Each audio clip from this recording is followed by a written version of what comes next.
Bonjour. Merci au syndicat de m'avoir fait une invitation, quoique ça m'a obligé à travailler rapidement, puisque je n'étais pas prêt à ça, ne serait-ce qu'avant-hier ou hier. Merci aussi à notre directeur qui est avec nous aujourd'hui pour dénoncer ces coupures en éducation qui sont tombées sur non seulement notre collège, mais sur les universités et collèges du Québec en entier, et qui, malheureusement, c'est un peu mon rôle aujourd'hui de vous le montrer, relève d'une lame de fond assez importante dans le secteur de l'éducation et aussi dans la façon dont on conçoit maintenant l'État, du moins pour ceux qui actuellement y occupent des positions de direction et qui, au fond, sont en train de le démanteler. Donc, c'est curieux, on est assis dans un bateau, mais ils commencent à enlever les clous et les planches du même bateau. Et donc, si vous n'aviez qu'à rester 2 minutes et partir, je vais quand même résumer mon propos en 2 phrases et ensuite le développer. Donc, comme ça, ce sera clair. Donc, mon propos sera simple ce matin. D'abord, de montrer que ce à quoi on assiste dans le secteur de l'État au niveau de l'austérité, au niveau de, expression du Bolduc, ce à quoi on assiste, c'est un projet de transformation du rôle de l'État. Et l'austérité qui est présentée comme une solution pour relancer la croissance de l'économie, c'est pas à ça que ça sert. Ça sert à transformer la nature de l'État, d'accord? Et ensuite, dans le secteur de l'éducation, c'est un peu la même chose. Ce à quoi on assiste dans le secteur de l'éducation, c'est des mesures qui, sous couvert de régler la santé financière des établissements, au fond, visent aussi une profonde modification dans les finalités ou la mission des établissements d'enseignement. Et ces mesures d'austérité-là, au fond, viennent consolider ou réaffirmer, au fond, une logique qui est présente depuis bien plus longtemps que ça, sous la forme de toutes sortes de réformes dont je vais parler à la fin de mon exposé. Et au fond, on pourrait dire que ces mesures d'austérité représentent la cerise sur le sundae d'un long projet de réorientation ou de détournement des finalités de l'enseignement public, pas seulement au Québec, mais partout dans le monde, sous la houlette des grandes institutions économiques internationales qui les voient principalement comme des leviers de développement économique et non plus comme des services publics. Et donc, la destruction de la culture de service public qu'on voit dans l'État avec l'austérité, c'est un peu la même chose dans l'enseignement public, c'est la même destruction de la culture de service public pour transformer et l'État et l'école en espèces d'auxiliaires de l'entreprise. Ce qu'ils sont, évidemment, depuis toujours de manière indirecte, mais maintenant, ce qu'on essaie de faire, c'est que directement, pour parler comme Guy Rocher, le sociologue Guy Rocher que vous connaissez, pour y faire entrer une mentalité commerciale. Donc voilà mon propos essentiellement aujourd'hui, mais je vais bien sûr le développer davantage que ça, parce que sinon, ça semble pure fabulation de ma part. Alors mon philosophe préféré, Hegel, mes collègues le savent, mon philosophe préféré, Hegel, disait « La lecture du journal du matin est la prière matinale du philosophe ». Alors j'ai lu le journal ce matin, pour être fidèle à ça, et je voyais à la une que Coiteux, Martin Coiteux, nous annonce l'état du 21e siècle. Alors, c'est très clair. On voit ici, il n'est pas en train de nous dire « Je vous annonce que je vais relancer la croissance de l'économie, régler le chômage et vous rendre heureux. » Il dit « Je vous annonce l'état du 21e siècle. » Et l'état du 21e siècle est un état minceur. Il faut savoir donc que le projet politique qu'il y a derrière ça, c'est la réduction de la taille de l'État. Okay? C'est un idéologue néolibéral et ce projet, c'est de réduire la taille de l'État. La deuxième page amusante, coïncidence amusante dans le même journal de ce matin, c'est la Banque centrale européenne qui dit « La zone euro doit jeter du lest sur l'austérité parce que l'économie européenne est en train d'étouffer. » Et la troisième page, coïncidence encore ce matin, mais en fait c'est un hasard objectif, le Québec n'est ni la Grèce ni le Portugal. L'IRIS remet les pendules à l'heure. L'état de la dette n'a rien de dramatique. Donc, l'IRIS, c'est l'Institut de recherche d'information socio-économique auquel je suis affilié comme chercheur associé. Et donc, ces 3 pages de journaux-là nous disent à peu près ce qu'on doit savoir sur l'austérité. D'abord, ça ne marche pas. C'est en train d'étouffer complètement l'économie européenne. Deuxièmement, le spectre de la dette qui sert à justifier toutes les transformations est gravement exagéré. Et troisièmement, le projet, c'est créer l'État du 21e siècle, qui est finalement un État qui ne s'occupe plus des anciennes choses dont s'occupait l'État et qui ne s'occupe plus de la mission sociale de l'État. Mon approche aujourd'hui est inspirée par les travaux de gens comme Paul Krugman, Nobel d'économie, chroniqueur au New York Times, Mark Blight, qui a écrit un livre qui s'appelle « Austerity, History of a Dangerous Idea », les travaux de mon collègue Éric Pinault en sociologie économique à l'UQAM, notamment dans la revue Liberté, et également aussi les travaux de l'IRIS, auxquels je suis affilié, comme je le disais, les travaux sur l'éducation de l'IRIS. Donc, voici les sources de ce que je raconte, si vous voulez aller par vous-même lire et vérifier. Je ne sortirai pas ici de l'objectif qui est de montrer que les politiques d'austérité, si elles prétendent relancer la croissance de l'économie, donnent en fait, dans les faits, le résultat exactement opposé, c'est-à-dire que ce qu'elles finissent par faire, c'est au contraire de déprimer davantage l'économie, de réduire la croissance et d'asphyxier l'économie. Je ne sortirai pas de ce cadre. Je vais donc jouer ce qu'on pourrait appeler le défenseur de John Maynard Keynes. Puisqu'au fond, ce n'est pas seulement une crise économique que l'on vit, c'est aussi une crise des idées. Nommément l'affrontement entre deux penseurs économiques, John Maynard Keynes, dans le coin gauche, défenseur de l'intervention de l'État, des services publics, etc., et dans le coin droit, Friedrich Hayek, défenseur d'une économie fondée sur l'individu, l'entrepreneuriat, le libre marché et surtout la non-intervention de l'État. Dans ce cadre, donc, je vais jouer le rôle du défenseur ici de John Maynard Keynes, mais je voudrais quand même souligner que ce rôle ne me convient pas tout à fait, puisque je vais ici être en train de montrer que si le but est de relancer la croissance de l'économie, l'austérité est le pire moyen pour y parvenir, contrairement à ce qu'on prétend au niveau des gouvernements. Ceci dit, ça laisse entier un problème qui est de savoir, est-ce que vraiment la croissance infinie de l'économie doit être le but que nous visons? Et, évidemment, la croissance infinie de l'économie provoque un grave déséquilibre avec la nature et une crise écologique que tout le monde ici connaît. Et donc, ça ouvre un autre problème qui est peut-être qu'un jour, très vite d'ailleurs, il faudra sortir de ces économies basées sur la croissance infinie du capital, ce qu'on appelle le capitalisme, qui par nature est un système qui vise à croître à l'infini, et le remplacer par d'autres systèmes, par exemple ce qu'on appelle la décroissance ou autres alternatives à ce système décervelé. Mais bon, je n'irai pas dans cette dimension aujourd'hui, je n'en ai pas le temps. Je vais me concentrer seulement sur montrer le fait que l'austérité économique génère en fait des dépressions et des récessions encore plus graves, et donc c'est un drôle de remède. Paul Krugman, le Nobel d'économie dont je parlais tantôt, disait « Ça me fait penser aux médecins du Moyen-Âge qui disaient « Vous êtes malade, on va vous faire une saignée ». Et évidemment, les gens devenaient plus pâles encore et plus malades. On disait « Bon, on va faire une saignée encore plus grande. » L'austérité, c'est exactement ça. C'est un remède de cheval qui rend en fait celui qui le prend encore plus malade. Bon. Alors, qu'est-ce qui s'est passé? Nous sommes entrés en 2008 dans une grave crise économique. Tout le monde ici le sait, j'imagine. Et c'était dû à des comportements extrêmement téméraires de la part des banques qui sont entrés dans de la spéculation sur des produits dérivés, toutes sortes d'affaires extrêmement compliquées qu'Éric Pinault vous expliquerait bien mieux que moi comment fonctionnent les credit default swaps et ce genre de choses. Je n'entrerai pas dans la technique de la chose, je n'en serais pas capable de toute façon. L'important est de comprendre que les banques ont pris des grands risques et finalement, elles ont fait éclater une crise, ce qui fait qu'on a dû les renflouer, ce qu'on a appelé en bon français le bail-out. Ça a coûté entre 3 et 13 trillions de dollars à l'échelle internationale selon les mesures qu'on prend pour renflouer ces banques. Et donc, Mark Blight dit, c'est drôle, on a viré keynésien pendant 12 mois.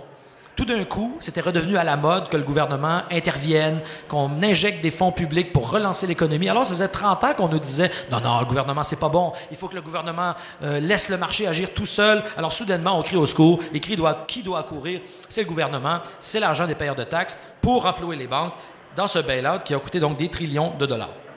Mais soudainement, en 2010, donc après une brève période de rechute keynésienne et interventionniste, en 2010, c'est là que commence l'austérité. Okay? Soudainement, les gouvernements se mettent à adopter, sous pression notamment des grandes institutions économiques internationales, des programmes d'austérité. Ça veut tout simplement dire de couper dans les dépenses publiques, sous prétexte que si on réduit les dépenses publiques, ça va contribuer à restaurer la confiance des marchés, mais aussi la croissance de l'économie. Dans cette période, il va se développer un incident qui est assez important, qui est la crise de la dette grecque. Alors, on sait bien, les gens en Grèce aiment ça faire la fête, ils ont trop dépensé, ils ont mal géré leur budget, etc., etc. Donc, la Grèce se retrouve dans une situation d'endettement élevé, de haut déficit. Ils ont manipulé leurs comptes, ils ont caché des informations avec l'aide, faut-il le dire, des grandes banques comme Goldman Sachs, que l'on voit très bien dans le documentaire Inside Job, entre autres. Et donc, une combinaison de cette mauvaise gestion de la Grèce et de la crise elle-même a fait en sorte que la Grèce est tombée dans ce qu'on appelle une crise de la dette souveraine. En fait, tous les États sont un peu tombés dans une crise de la dette souveraine parce que quand elles ont renfloué les banques, ça a coûté très cher. À un moment donné, on a fallu qu'on l'inscrive à leur bilan financier quelque part. Et donc, cette dépense-là est venue s'ajouter. Résultat, tout le monde s'est endetté. Et donc, la situation financière de tous les États paraissait très mal à ce moment-là. Et évidemment, il y avait l'exemple et l'épouvantail parfait, la Grèce. Regardez ce qui va nous arriver. On va tous devenir comme la Grèce. On a tous trop dépensé comme la Grèce parce qu'on est tous des gens qui font de la mauvaise gestion, des gens qui sont trop sur le party, etc., etc. Donc, on s'est tous mis dans la dèche comme la Grèce et si on ne fait pas une médecine de cheval, c'est-à-dire l'austérité, on va tous tomber dans une crise très grave de la dette souveraine. D'abord, c'est oublier que ce qui a causé le cas de la Grèce, c'est un cas extrêmement singulier et que les autres pays, leur situation n'avait pas grand-chose à voir avec celle de la Grèce. C'est d'étendre le cas de la Grèce à tous les pays, c'est une erreur théorique assez grave, mais on le fait quand même parce qu'en matière de rhétorique, la vérité, c'est pas très important. Donc, on a étendu l'exemple de la Grèce comme si, au fond, le cas de la Grèce décrivait bien la situation de tous les pays, alors que ce n'est pas vrai. Mais la deuxième chose, excusez-moi. Oui, bon, donc le fait d'étendre cet exemple-là a créé énormément de peur et de panique partout.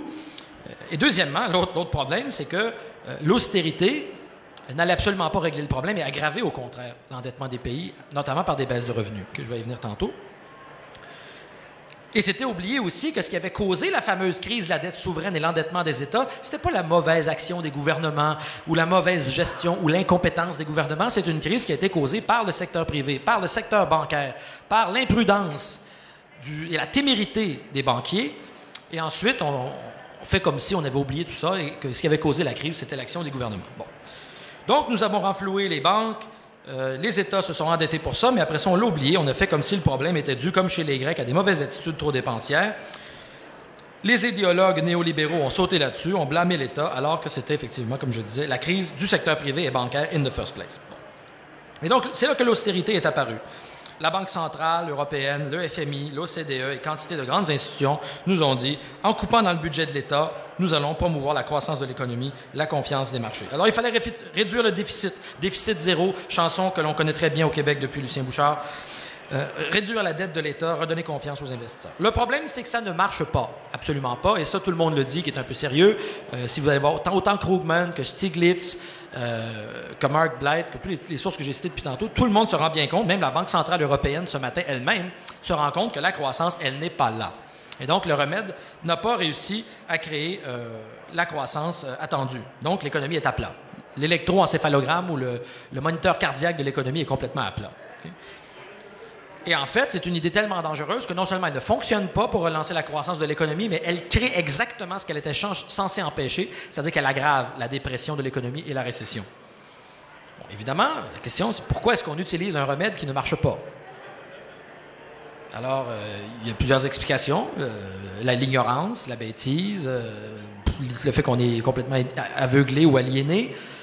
Ou encore, il y en a une encore plus machiavélique, c'est-à-dire que ce que vise l'austérité, ce n'est absolument pas ce qu'on nous a raconté. C'est-à-dire que la finalité n'est pas tant de relancer la croissance de l'économie que de changer la nature de l'État en démantelant les services publics et en faisant du transfert d'actifs vers le secteur privé. Ce que David Harvey, en fait, ce n'est pas un économiste, c'est un géographe marxiste américain, David Harvey appelle ça l'accumulation par la dépossession. C'est-à-dire que des choses qui étaient des services publics auparavant, on veut les transférer dans le secteur privé. C'est assez cohérent avec l'idéologie néolibérale des Hayek et Milton Friedman, qui, eux, ne croient pas à l'État comme moteur du développement économique et croient seulement à l'entreprise privée. Bon, si vous croyez seulement à l'entreprise privée, il est tout naturel que vous demandez à l'État de s'effacer et de laisser davantage de place au privé et que vous voulez privatiser les services. On sait que ce sont les méthodes qui ont été testées par l'école de Chicago et ce qu'on appelle les Chicago Boys au Chili comme laboratoire dans les années 70, puis ensuite partout dans le monde.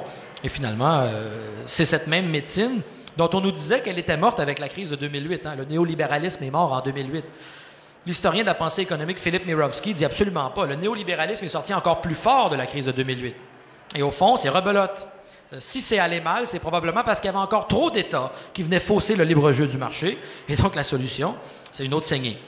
Et une autre saignée et une privatisation des services. Et Coiteux nous le dit très bien, c'est l'État du 21e siècle, c'est-à-dire un État qui s'efface. Okay? Alors, il y a un petit problème. Tout ceci est basé sur une crainte qui est la peur de la dette. La dette, l'épouvantail, le spectre de la dette, dont tous nos étudiants nous disent que la dette, c'est un grave problème, parce qu'ils ont écouté TVA ou lu le Journal de Montréal. C'est écrit « Le Québec est dans le rouge », etc. Alors que personne ne peut nous expliquer qu'est-ce que c'est que la dette. Personne ne sait à qui elle appartient, quelle est sa composition, dette internationale, nationale. Personne ne le sait. Mais ça a l'air que c'est bien mauvais, cette affaire-là. Okay? Alors évidemment, on nage en plein cliché ici.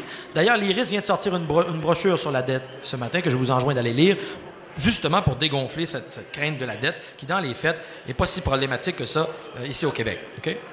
Donc la dette, c'est pas aussi problématique qu'on nous le dit. Okay? Le problème, c'est qu'on utilise toujours le même sophisme, qu'on appelle un sophisme de composition. On nous dit, oui, mais imaginez-vous une famille, un ménage qui serait endetté. Que devrait faire le bon père de famille? Dépenser davantage ou rembourser ses dettes? Moi, bien évidemment, rembourser ses dettes. Sauf que le sophisme de composition ici, c'est que le tout n'est pas égal à ce que font les partis. Effectivement, dans une situation de crise économique, un individu rationnel devrait restreindre ses dépenses. Ceci est vrai pour les individus pris individuellement.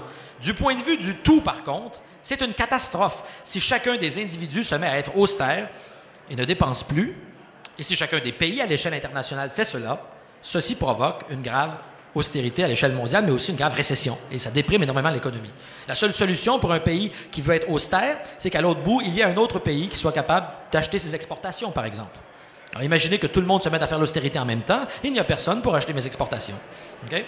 Même chose dans le pays, si tout le monde se met à faire de l'austérité, si une personne le fait, ça va, si quelques personnes le font, ça va, mais si tout le monde en même temps se serre la ceinture, comme on aime le dire, bien, la conséquence, c'est que du point de vue du tout, ce qui semble logique du point de vue d'une personne individuelle ou d'un ménage, ce qui est le sophisme de composition, du point de vue général, est absolument faux. C'est-à-dire que là, ça va provoquer une aggravation de la situation économique. Et donc, c'est ce que Keynes appelait le paradoxe de l'épargne, ce qui est vrai pour un particulier en période de ralentissement irrationnel, mais si tout le monde le fait, c'est pas du tout le même résultat.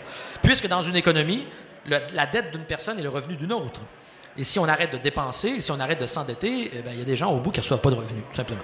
Dans l'économie, disons, de mentalité keynésienne. Donc, on ne peut pas tous être austères en même temps. Ceci, je le rappelle, dans une économie basée sur l'idée de la croissance. Je disais tantôt qu'il faudrait peut-être en sortir un jour, mais je reste dans ce cadre. Donc, depuis le début des politiques d'austérité en 2010, nous sommes tombés dans ce que mon collègue Éric Pinault appelle une trappe d'austérité-stagnation. C'est-à-dire que nous resserrons constamment les dépenses et par contre, la croissance ne réapparaît pas. Et donc, ça stagne.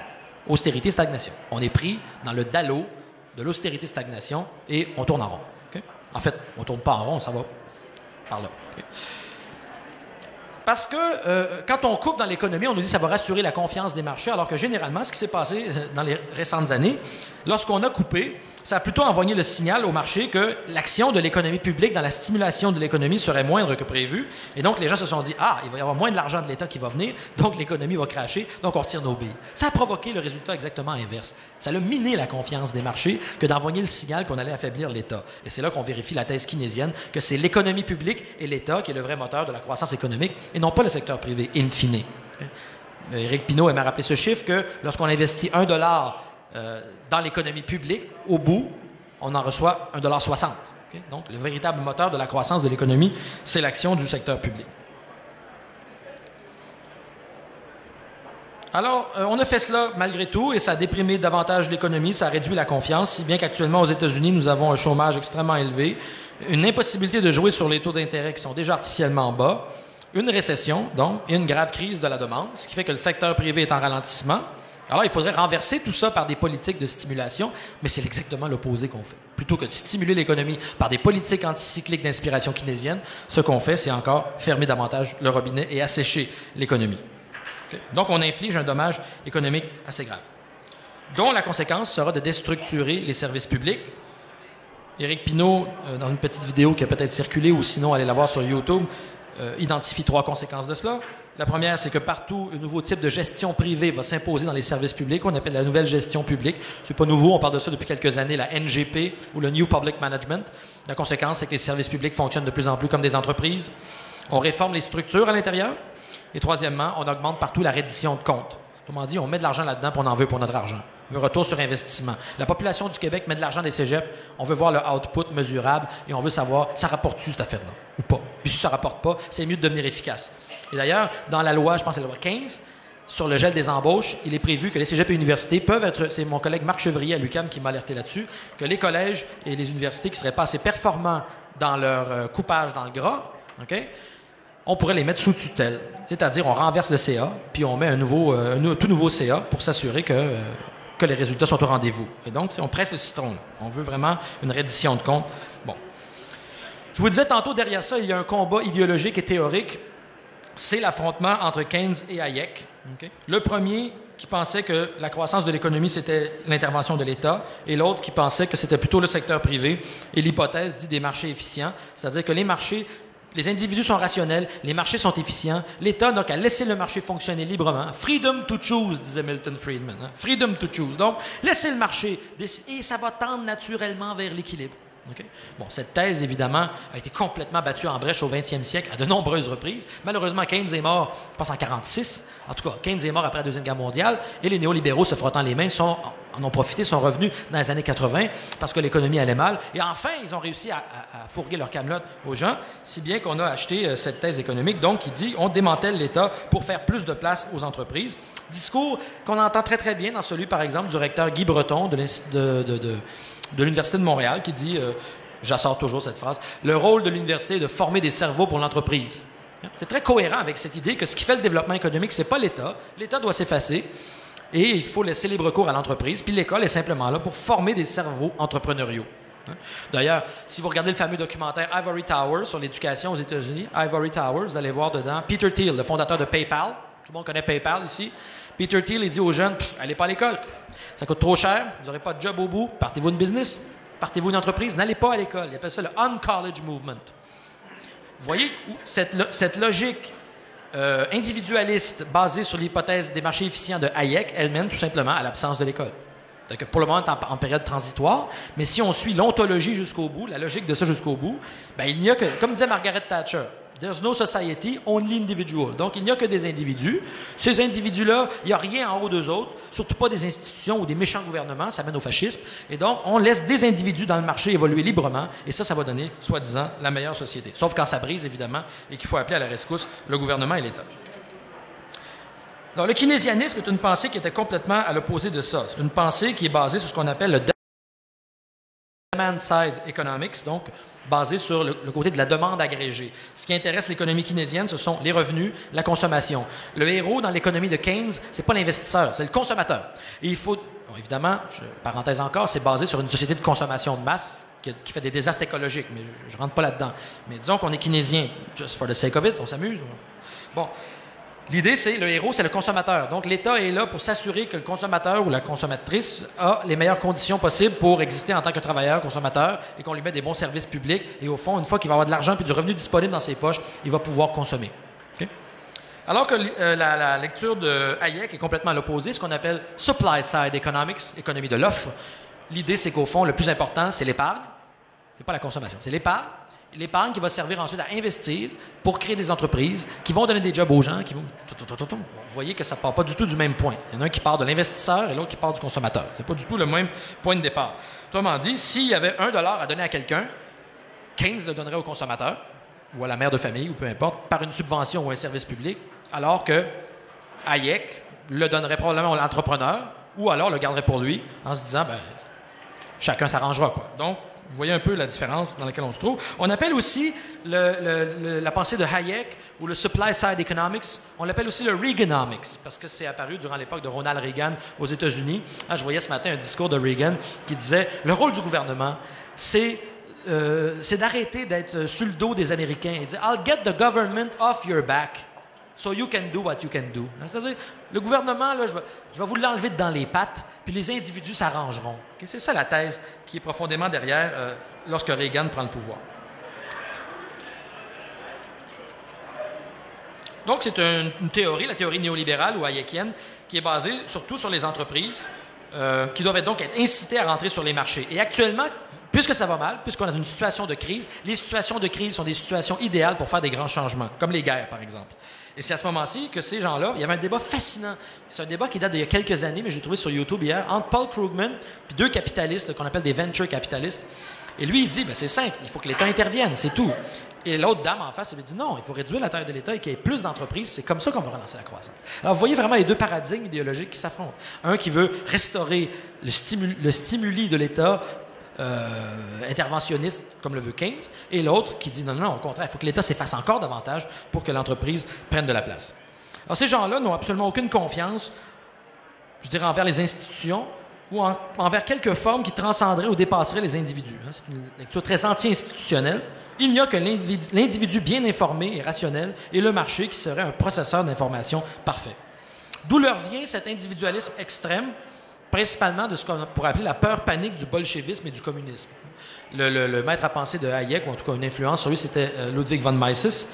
Et von Mises avait très peur du socialisme et des régimes à économie planifiée où le gouvernement contrôlait tout. Et donc, il a écrit des livres pour dire ce n'est pas rationnel, ça ne laisse pas de liberté aux individus. De toute façon, les États qui font la planification centrale ne sont pas capables d'avoir assez d'informations pour bien planifier. Résultat, c'est dangereux et ça ne marche pas, selon lui, le socialisme ou le communisme. Et donc, politiquement, économiquement, la chose à faire, c'est de construire sur l'individu un modèle qui est basé avant tout sur la liberté individuelle et qui voit le marché comme un processeur efficace d'information où chacun va être en mesure de prendre des décisions. Je n'aurai peut-être pas le temps d'en parler, mais dans le secteur de l'éducation, c'est exactement le sens des transformations que l'on fait aujourd'hui, notamment en haussant les frais de scolarité et l'endettement étudiant. Le but est de transformer chaque étudiant ou étudiante en parfait petit sujet rationnel calculateur dans le marché processeur d'information où, recevant la communication des organisations, l'individu va être en mesure d'investir le plus efficacement son argent dans son capital humain. Je ferme la parenthèse, mais au fond, l'ontologie ou la façon de voir la société très individualiste que je viens de décrire, basée sur l'hypothèse des marchés libres et rationnels, c'est exactement ce qu'on plaque dans le secteur de l'éducation. Donc, si l'État pouvait se dégonfler pour laisser la place à l'entreprise privée, ça irait pas mal mieux, selon ces gens-là. C'est exactement ce que nous dit Coiteux. Les austériens, comme les appelle Krugman, profitent de la crise pour pousser leur idéologie et démanteler encore davantage l'État, alors qu'eux-mêmes ont été sauvés hier, il n'y a pas 2 jours, par le bail-out de l'État. Donc leur objectif, c'est de réaliser le néolibéralisme, alors que c'est précisément cette idéologie dans laquelle nous baignons depuis plus de 30 ans qui a mené à la crise de 2008. Donc, c'est une crise des idées qui ont mené à la crise, et la réponse, c'est de réaffirmer les idées qui ont mené à la crise. Bizarre, mais c'est ce qu'on fait. J'insiste sur le fait que c'est un... Là, je vais peut-être me trahir un peu, mais j'insiste sur le fait que c'est un projet de classe. Quand je dis projet de classe, c'est qu'il y a des gens dans la société, c'est pas tout le monde qui est pareil, il y a je pense qu'il y a ce qu'on appelle des classes sociales. Dans le temps qu'on lisait Karl Marx, on appelait ça des classes sociales. Il y a des riches, il y a des pauvres, il y a des classes moyennes, mais de toute façon, chez Marx, les classes importantes, c'est ceux qui possèdent et ceux qui ne possèdent pas les moyens de production. Et donc, je pense qu'actuellement, on peut très bien faire la démonstration, comme le dit de toute façon Mark Blight lui-même dans son livre Austerity, History of a Dangerous Idea, qui utilise des services publics? Ben, ce n'est pas les riches. Je me rappelle, il y a quelques années, je lisais dans un journal, oh, écoutez, moi, c'est pas grave, si la santé devient privée puis ça coûte 90 000 se faire opérer un rein, je vendrai simplement une de mes 3 Mercedes. Okay? C'était dans le journal un type qui disait ça, vendrait une de mes 3 Mercedes. Bon. Encore faut-il les avoir, les 3 Mercedes en question. Et donc, on peut dire que ce sont les pauvres qui ont davantage, les pauvres ou les travailleurs et travailleuses, qui ont davantage besoin des services publics que les gens en haut de la pyramide. Ce sont les gens qui envoient leurs enfants à la garderie. Vous voyez ce qui arrive dans les garderies. Ce sont les gens qui ont besoin de fonds de retraite. Ce sont les gens qui prennent l'ambulance. Vous voyez qu'actuellement, on va monter les tarifs d'ambulance pour les 65 ans et plus. Hein, c'est across the board, comme on dit, toute la société actuellement fait les frais de ces mesures d'austérité, mais les gens qui sont les plus durement frappés sont les gens qui sont en bas de la pyramide des classes sociales. Encore une fois, c'est la fameuse accumulation by dispossession dont parlait David Harvey. L'accumulation par dépossession, c'est une stratégie de classe par laquelle la classe dominante, c'est-à-dire les riches, font du transfert d'actifs, c'est-à-dire s'approprient des services publics qui appartenaient autrefois à la population pour en faire du profit. Tout cela est justifié par un faux discours sur la crise, de la dette souveraine, okay, qui masque le fait que c'est au fond une crise bien camouflée du système bancaire. Simplement, ceux qui ont fait sauter le casino ne veulent pas payer. Il est beaucoup plus facile de gonfler l'épouvantail de la dette et de frapper sur les pauvres que de taxer les riches qui, eux, le gouvernement marois a essayé, ça n'a pas pris très longtemps, avant que les riches, le backlash soit très clair. Il n'est pas question que nous, on paye davantage d'impôts. Alors que les pauvres sont un peu désorganisés, ils n'ont pas d'envers médiatique, ils font pitié un peu, des fois ils sont mal habillés, passent mal à la télévision. Résultat, c'est plus facile de frapper là-dedans que de frapper des riches qui, eux, sont bien habillés. Bon. Le problème, c'est que les mesures d'austérité, même si on nous dit qu'elles vont servir à réduire la dette, dans les faits, vont réduire les revenus de l'État. Évidemment. Si l'économie ralentit, il va y avoir moins de revenus dans l'État. Moins de revenus dans l'État veut dire plus de déficit. Plus de déficit veut dire davantage de dette. Okay? Donc, c'est présenté comme si ça allait régler la dette. Dans les faits, ça va aggraver le problème. Mais par contre, plus l'État entre en déficit et plus il est endetté, plus on peut le blâmer aux yeux du public. Le Québec est dans le rouge, le Québec est dans le rouge, le Québec est dans le rouge. Et plus cela va nourrir le discours qui sert au démantèlement des services publics. Pendant ce temps, les banques canadiennes ont fait l'an dernier leur plus gros profit de l'histoire, 30 milliards de dollars en pleine crise. Alors, il n'est pas très difficile de savoir ce que j'entends ici par projet de classe. Il y a des gens qui font 30 milliards en pleine crise économique et récession et d'autres gens qui vont songer avant de prendre l'ambulance parce que ça coûte trop cher. Maintenant, je termine en vous parlant du secteur plus précisément de l'éducation. Comment ce projet de classe, ce projet de transformation de l'État appuyé sur les thèses néolibérales va s'appliquer dans le secteur de l'éducation. Pour les gens qui aiment lire des livres, s'il en reste encore, non, je fais une blague, mais vous pouvez aller lire Le naufrage de l'université de Michel Freytag, un excellent essai qui est paru en 1995, qui avait gagné le prix du gouverneur général à l'époque, Le naufrage de l'université.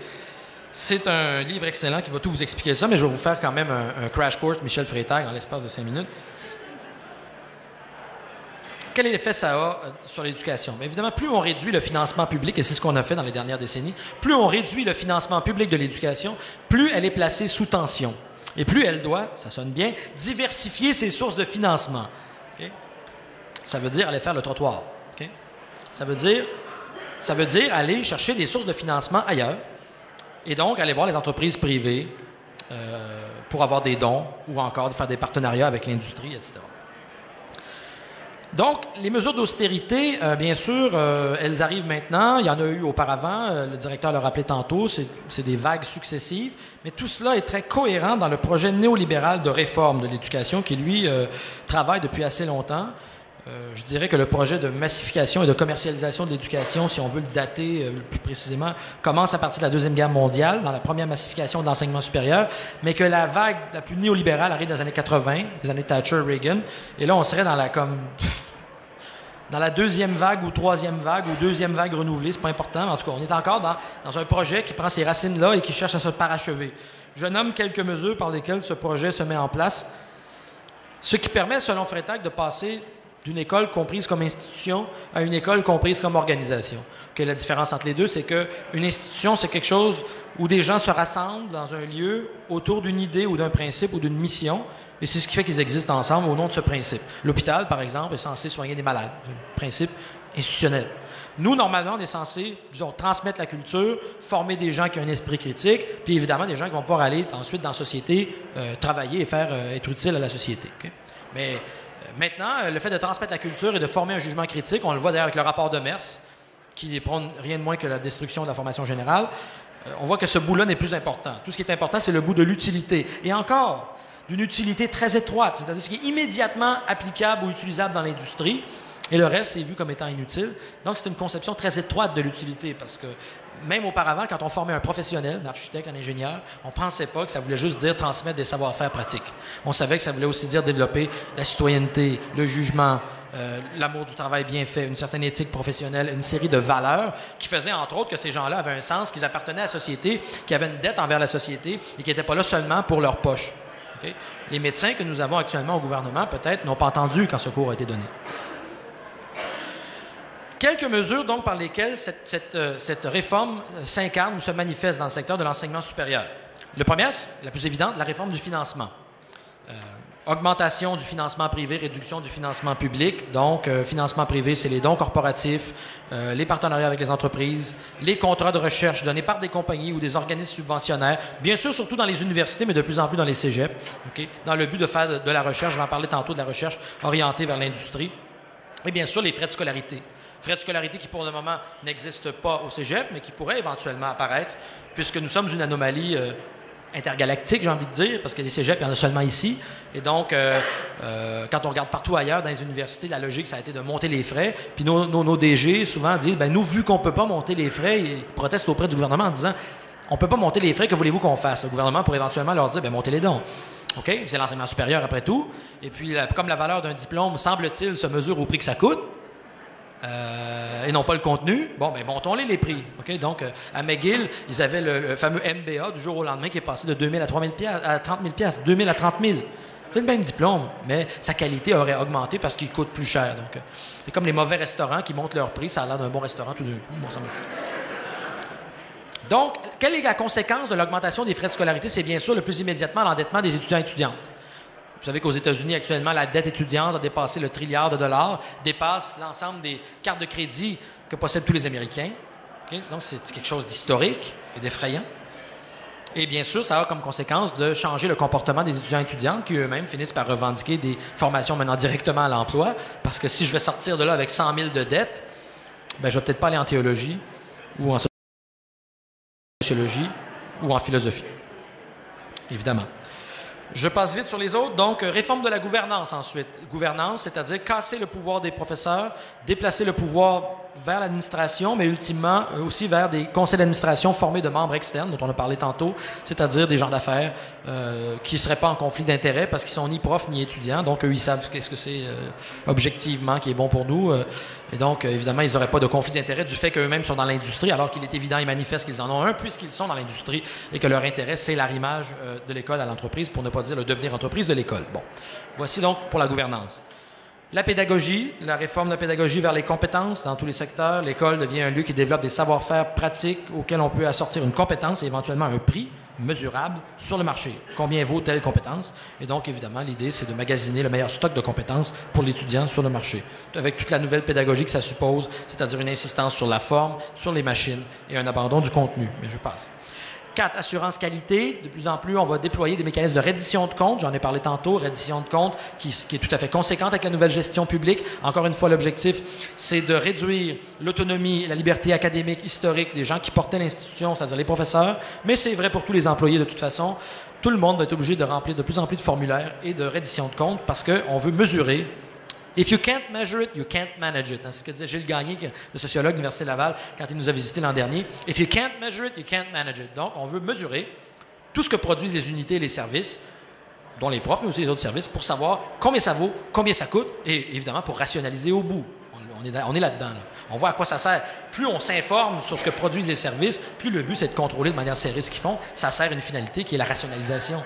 Et donc, ultimement, c'est ces mesures de coupure et d'austérité. 5. L'internationalisation.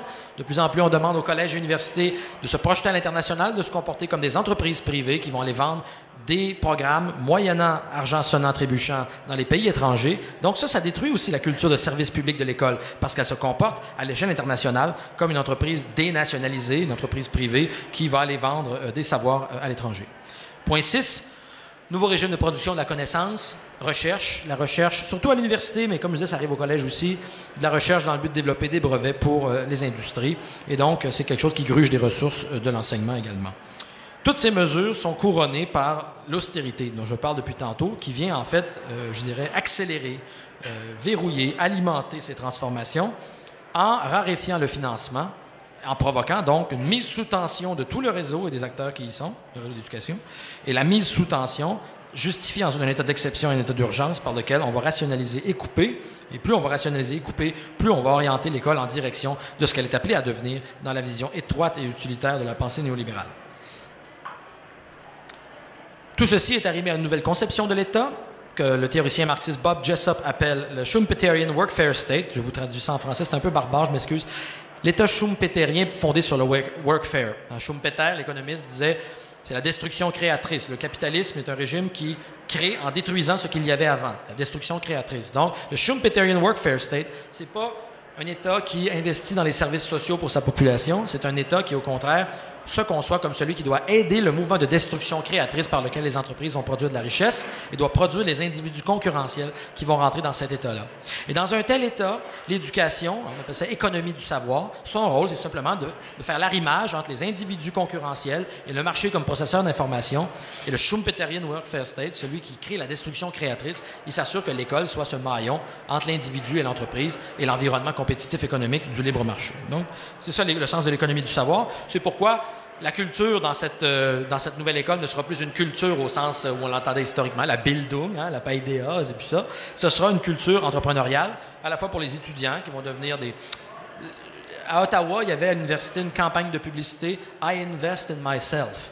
Ça ne s'invente pas, ça. L'étudiant, c'est un investisseur dans son capital humain qui doit emprunter chez Desjardins ou Banque de Montréal pour investir en lui-même. Donc, c'est un étudiant entrepreneurial. Le professeur également, Normand Baillargeon l'a bien écrit, « Je ne suis pas une PME ». Bon, mais le prof devient aussi comme une petite entreprise. Les administrateurs aussi doivent administrer l'école comme une entreprise avec des modes de gestion entrepreneuriaux. L'école elle-même doit être administrée et prendre la forme et la structure d'une entreprise, se coller de plus en plus sur les entreprises pour qu'il y ait une osmose avec les entreprises, si bien qu'on ne fait plus tellement la différence. C'est la conséquence, ce brouillage de tout cela dans la nouvelle culture entrepreneuriale. Tout, en fait, devient de l'entrepreneuriat. Donc, c'est comme disait Peter Thiel, allez pas à l'école, partez-vous une entreprise, sautez une étape, faites-le directement.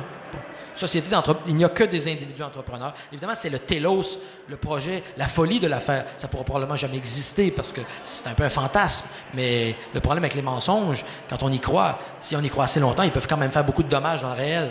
On peut se rendre assez loin dans cette idée zombie, pour parler comme John Quiggin. Donc, évidemment, ça, c'est inséparable d'une vision de la société dans laquelle on voit la société de plus en plus comme une sorte de système économique automatique, fondé sur le pilote automatique, un système robotisé ou cybernétique dans lequel évoluent principalement des entreprises et où même les États, où tout ça s'efface pour laisser le champ au fonctionnement automatique du système économique et technique de l'innovation et où les entreprises sont les nouveaux citoyens. Alors, évidemment, ce sont des questions qui exigeraient de repenser la direction en général de la société. Si le seul but de la société, c'est l'accumulation de la valeur abstraite de l'argent, bien, on est en train de faire exactement ce qu'il faut, c'est-à-dire ça va nous mener finalement à des crises répétées, à la destruction de l'école et à courir après notre queue sans cesse, après une valeur sans cesse plus fuyante. Je parle de la valeur de l'argent. Bon, si c'est ça l'objectif, on est sur la bonne voie. Mais si l'objectif, c'est de relancer la croissance de l'économique, puis surtout d'offrir la prospérité puis un bien-être à l'ensemble de la population, on n'est absolument pas sur la bonne voie. Alors voilà qui devrait nous inquiéter en général, étudiants, étudiantes, professeurs, personnel des établissements, administrateurs, population du Québec et du monde, qui ont à cœur l'éducation publique. Je répète qu'il faudrait bien sûr, au vu de la crise écologique, réfléchir davantage à d'autres modèles plus écologiques fondés, par exemple, sur la décroissance. Mais ceci dit, ce que j'essaie de démontrer aujourd'hui, c'est que dans le temps court, il est nécessaire de refuser les politiques d'austérité, du démantèlement des services publics, l'idéologie néolibérale et capitaliste sur laquelle ils sont fondés, parce qu'à court terme, il n'y a absolument rien de bon pour les populations là-dedans, et ça va aggraver, même d'un point de vue strictement de théorie économique, ça ne peut qu'aggraver les choses. Alors évidemment, je prends parti ici en faveur de la conception keynésienne de l'économie, qui est celle, par exemple, de Paul Krugman ou Joseph Stiglitz. Les néolibéraux vous diraient tout à fait autre chose. Bon. Je termine par une mise en garde et après ça, un mot d'espoir, parce que, bon... Vous allez voir que la mise en garde n'est pas joyeuse. Après le traité de Versailles, les Alliés ont voulu faire payer de lourds remboursements à l'Allemagne et pour ce faire, ils ont mis en place des mesures budgétaires très sévères qui ont provoqué le chômage et l'appauvrissement de l'Allemagne.